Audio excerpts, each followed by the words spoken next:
आज की बात महाभारत की घटना से प्रारंभ करते हैं। महाभारत की रणभूमि में महासंग्राम चल रहा। एकाएक कर्ण ने अपना रथ युधिष्ठिर की ओर मोड़ दिया। वैसे तो रोज युधिष्ठिर की रक्षा में अर्जुन उपस्थित होते थे, पर आज के दिन अर्जुन किसी दूसरे मोर्चे पर लड़ने चले गए थे। युधिष्ठिर अकेले थे और इसका फायदा उठा कर्ण ने उन पर भीषण प्रहार किया। उसके प्रहार इतने भारी थे कि एक बार तो लगा कि युधिष्ठिर की मौत आ जाएगी। युधिष्ठिर भी घबरा गए थे, उनके अस्त्र शस्त्र टूट गए थे, उनका रथ टूट गया था, उनके अस्त्र खत्म हो गए थे। अब उन्होंने लगा कि ये मेरा अंतिम समय आ गया और एकाएक कर्ण ने अपना युद्ध रोक दिया और कर्ण ने बोला, युधिष्ठिर जाओ, मैं तुम्हें माफ करता हूँ, क्योंकि मुझे तो एक ही पांडव को मारना है और वो पांडव है अर्जुन। आज तुम्हारे साथ अर्जुन नहीं है, इसलिए तुमको मैं अभय दान देता हूँ। शाम होने से युद्ध रुक गया। युधिष्ठिर इतने अपमानित हो गए, इतने परेशान हो गए और उस अपमान और परेशानी ने उनको क्रोध से भर दिया। बड़ी क्रोध अवस्था में वो अपने खेमे की ओर लौटे। वहां जाकर वो अर्जुन पर नाराज हो।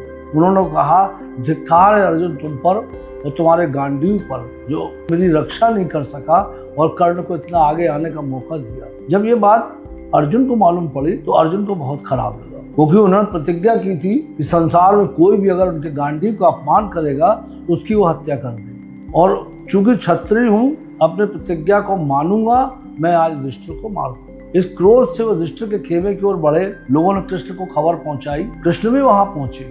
लोग सोचे कृष्ण रोकेंगे, पर कृष्ण नहीं रोका। कृष्ण तो मुस्कुरा रहे थे। पर जब अर्जुन आ गया खेमे में तो कृष्ण बोला, अर्जुन तुम एक काम के लिए किसी की हत्या क्यों कर रहे हो? युधिष्ठिर तो बहुत सी गलतियां की होंगी, केवल आज भर तुमको नहीं बोला, कई बार कई लोगों को बोला होगा, उसको भी तो याद करो। तो अर्जुन तो क्रोध में भरे हुए थे। बोले, हाँ, इनके कारण ही महाभारत हुआ, इनके कारण ही द्रौपदी को हम लोग ने हारा, क्योंकि इनको ही जुआ खेलने का शौक था। ये हमारे बड़े भाई जरूर, पर इन्होंने कुछ ख्याल नहीं रखा। जब इतना अपमान वो कर चुके, बहुत सी बातें बोल चुके, तो कृष्ण बोला, रुक जा अर्जुन, तुमने बड़े भाई का इतना अपमान कर दिया तो उनकी हत्या हो गई। जब कोई छोटा अपने से बड़े का अपमान करे तो समझ लेना छोटे ने बड़े की हत्या कर दी। कोई बच्चा अगर अपने पिता को चांटा मार दे तो उस चांटे से बाप मरता नहीं है, पर मरे से बदतर हो जाता है। ये अपमान की पराकाष्ठा हुई। जब इसी बीच अर्जुन का गुस्सा शांत, वो बहुत परेशान हुए और अपने खेमे में लौटे।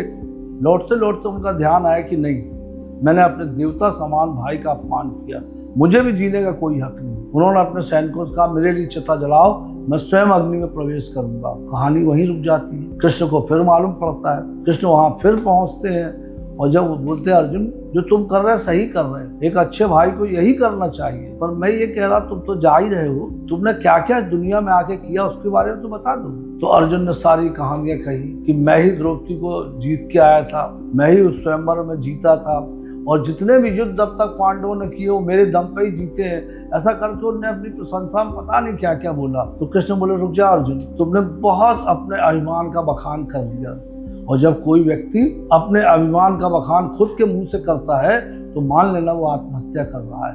तुम्हारी आत्महत्या हो गई। ये कथा मुझे नहीं मालूम सच है कि झूठ है, पर ये कहानी जिस बात को कहती है वो बात बहुत सच्ची है कि ऐसा ही होता है। आपके जीवन में कई घटना ऐसी आपने देखी होंगी, जहाँ छोटा अगर बड़े का अपमान करता है तो बड़े को लगता है जैसे उसकी मौत हो गई। उसी में किसी ने कहा है कि ये गलत है कि मौत आने पे मरते हैं लोग, मर जाते हैं अक्सर मौत के बहुत पहले ही। मौत के दिन तो जलाई जाती है उनकी लाश, सिर्फ लाश।